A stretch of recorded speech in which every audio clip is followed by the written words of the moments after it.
Albert Camus once said, "Those who lack the courage will always find a philosophy to justify it."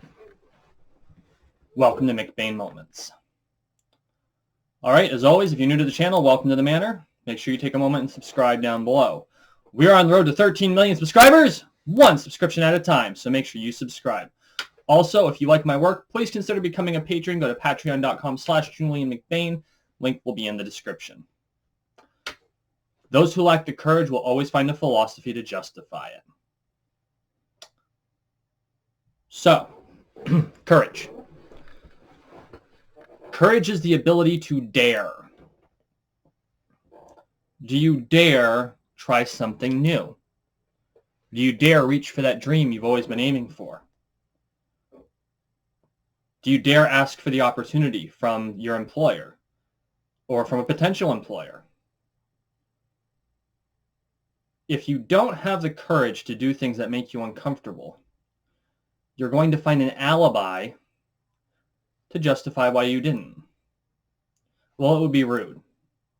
I don't have the skill. I'm not ready for it. I don't really need the job. I don't really need the opportunity. Who really needs to be doing that anyway? They find a philosophy. They find a reason. They find an excuse. What excuses are you making? Ask yourself, is the reason that I've decided not to pursue this because I don't want it? Or is it because I'm too afraid? And it's okay to be afraid. And that's something people don't understand. It's okay to be scared.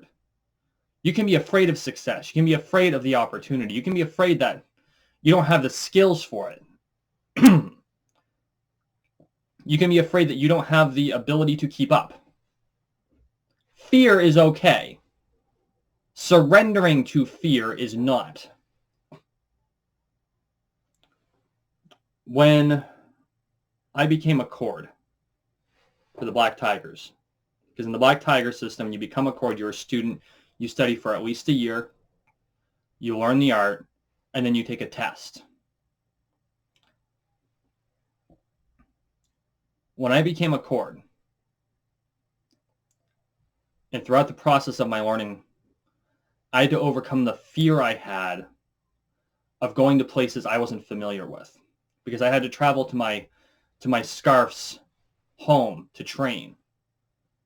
I had to go to events that I would never have gone to before. I had to learn skills I wasn't comfortable with. In the tiger fighting style, you use a sword and a dagger. The dagger is of a very specific type. It has to have a sail. And that covers the hand to protect it. Other forms of dagger have a ring to do the same thing, and you hold it a different way. But tiger's very specific. I wasn't comfortable with daggers. I hated daggers. Detested them. I thought they were a terrible offhand device. Too short to be used as a weapon, although you could use it as a weapon. Not enough protection to be used as an offhand. I didn't understand them very well. And then I jumped into a style where the dagger was mandatory. You have to use the dagger in Tiger. That's how it works. There are a couple of alternative weapon styles you can use, but the primary form uses the dagger. And so I had to become comfortable with this discomfort and learn to use this weapon that I didn't like. Moving out of your comfort zone is an act of courage. Now, am I saying that I was heroic for doing so? No, that's not heroism. But it is an act of courage to move out of your comfort zone. And it's much more courageous to move out of your comfort zone than to say, well, I'm not comfortable, so I'm not going to do it. Because there is a form of courage in refusing to do something you really don't want to do. But if it's something that's going to make you grow, it is far more courageous to move out of your comfort zone. And you might do it once and say, this really isn't for me. Not necessarily because it makes you uncomfortable in the form of, I don't understand it, but it's more like, I understand this and I really don't like it. And there's nothing wrong with that. But in a lot of cases, if you won't even give it a shot, you're not growing. After 3 years, it's a 1-year program, I was a Secord for 3 years. And I had the opportunity to study with one of the 2 founders of the Tiger School. His name is Tora. I had to travel to a state I'd never been to, in a city I'd never been in. Well, obviously, if I'd been to a state I'd never been to. Find his home. I didn't even know the man. Never met him in person. Barely interacted. And I stayed with him for 2 days. And one of those, or I should say, I stayed with him for 1 full day. Got there late night on Friday. Trained all day Saturday, left Sunday morning. The most intensive training I have ever experienced was that 1 day. Got up, ate, talked theory, practiced technique, sparred, 5-minute break, talked theory, practiced technique, sparred, and we did it over and over and over again until the day was done.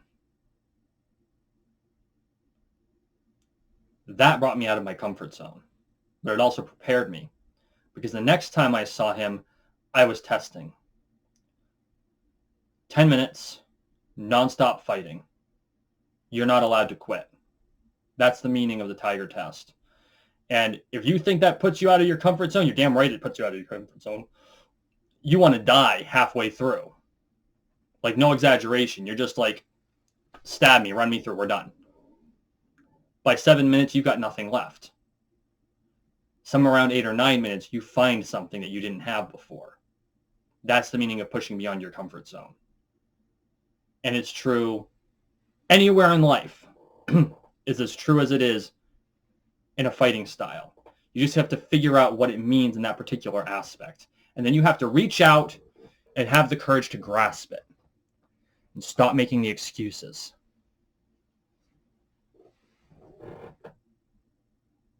Don't let yourself develop a philosophy to justify a lack of courage.